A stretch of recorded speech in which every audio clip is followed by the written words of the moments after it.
A handmade gift bag is both pretty and practical. They're quick and easy to make, reusable, and great for personalizing to gift your bread. Now, in the Sews a Lot house, when we're gifting bread, it is usually sourdough bread. My brother-in-law, Matt, and his family absolutely love my sourdough bread.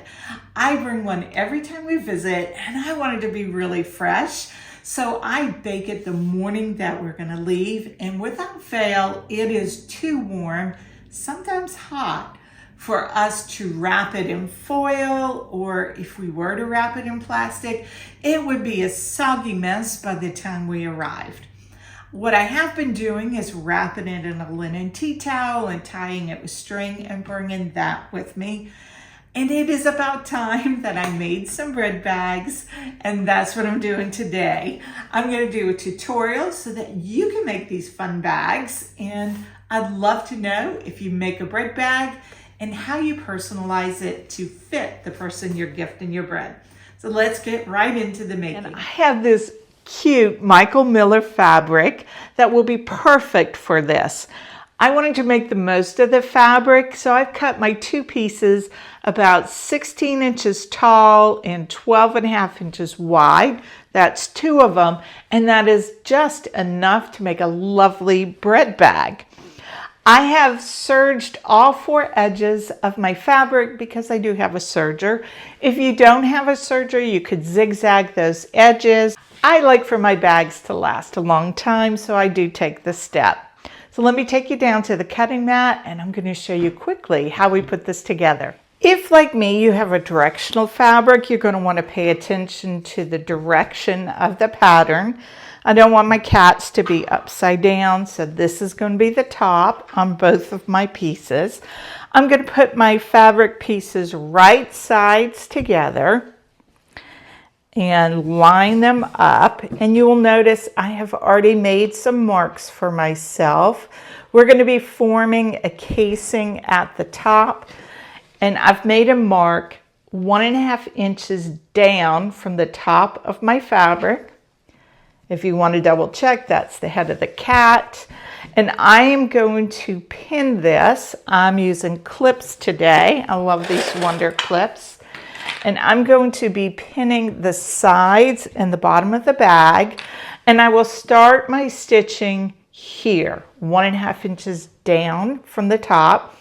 I'm using a 1/2 inch seam allowance. This is going to give me room to have a really pretty clean finish where I insert my drawstring. You will need a drawstring of some sort to complete this. I have used everything from string to ribbons to cording. This is what I'm going to use for this bag, or bias tape or twill tape. The world's your oyster, as my mother would say. So I'm going to clip these sides, and then I'm going to meet you over at the sewing machine to show you how we're going to put this together. I'm going to start 1.5 inches down from the top edge, and I'm just bringing these edges together. I'm not going to use pins. If I were sewing a garment, I would definitely pin it. So I'm going to secure my first thread here on my sewing machine. I have a stitch that automatically starts with the locking stitch. And then I am going to continue down. I'm going to line this edge of my presser foot along with my serger stitch line.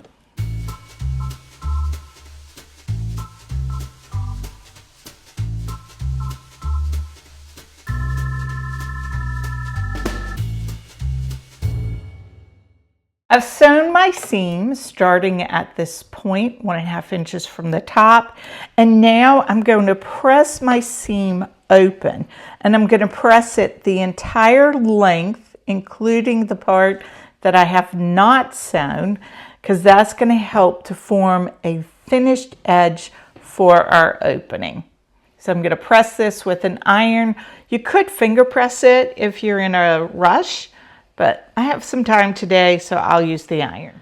I gave it a quick press open, and now I'm just going to top stitch it down, and this is going to give me a nice finished opening for my drawstring to go through. Keep my needle position at the 1/4 inch seam allowance, and I'm just going to stitch this down. This side I could easily get all the way down the bag. The other side I'll just go as far as I can go.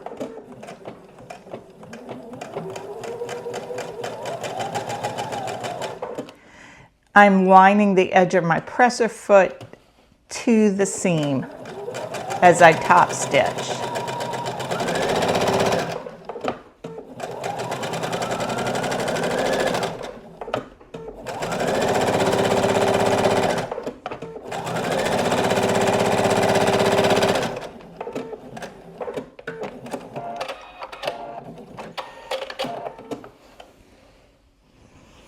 And I'll do the other side.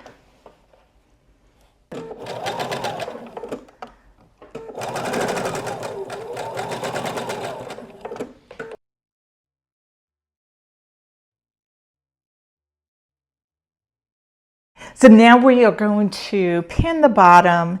We're going to sew this at a 1/2 inch seam allowance.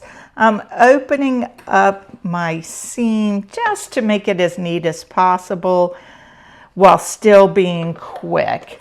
I'm not as fussy in sewing these gift bags as I would be if I were sewing clothes. This is a bread bag, not an heirloom garment.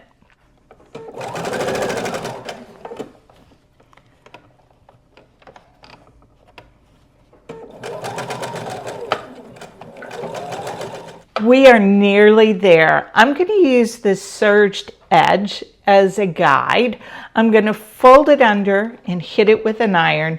Then I'm going to fold this to where this folded edge meets where I began stitching here on the side seam.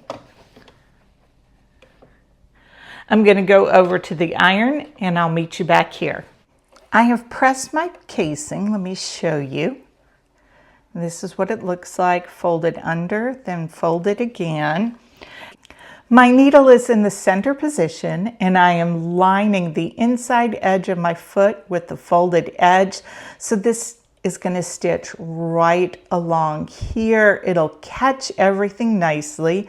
And we have our opening on each side of the bag here, so I can go all the way around the bag without any problem. You'll notice the direction I have my pins pointed so that I can pull them out quickly as I go. And we're ready to go.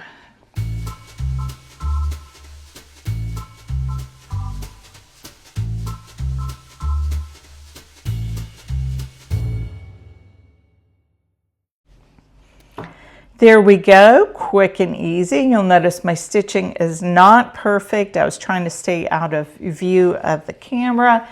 And this is a bread bag, so I'm not upset about it. Let's go over to the cutting table. We'll cut our drawstring, we'll thread it, and I guess I need to bake a loaf of bread. Looking pretty cute here. I'm going to be using this cording. I think it complements the colors well. It is slimmer than the opening I've left, but that just means more options for later. Typically, I like to go twice the width of the bag and then add 4 inches to that, or roundabout. And then I'll use this to measure out my second. I like to use a bodkin when I'm threading strings, ribbons, elastic. I clamp it on and make sure I slide this down, get it nice and tight. I'm going to go in one side all the way around and out the same side. And then when I thread my second cord, I will go in the other end all the way around and come out the other side. You could do this with one string, one cord, but I think it looks really nice when you can pull string from both ends, and you'll see what I mean in a minute. Something I do just so I don't lose my cord yank too hard and then have to rethread, is I'll put a wonder clip or something on the other end. I'm just going to work this around, come out the same side where I went in. And it's feeding through so nicely because we did sew down that seam allowance. So my bodkin, or if you're using a safety pin, is not going to get caught. You know how sometimes it can get caught in the seam? So annoying. Now I'm just going to tie these together to stop them from pulling through. And I will zhuzh it a little bit, and I'll get started on the other end. While I have these both away from the fabric, I'm going to burn the ends with a lighter just to melt them so they won't fray. You may have noticed the other one was fraying a lot. It just melts. It's polyester. Don't do this with cotton. Okay, I'm going to attach my bodkin here. Slide this bar down. And I'm going in the opposite side. This is where I started my first one.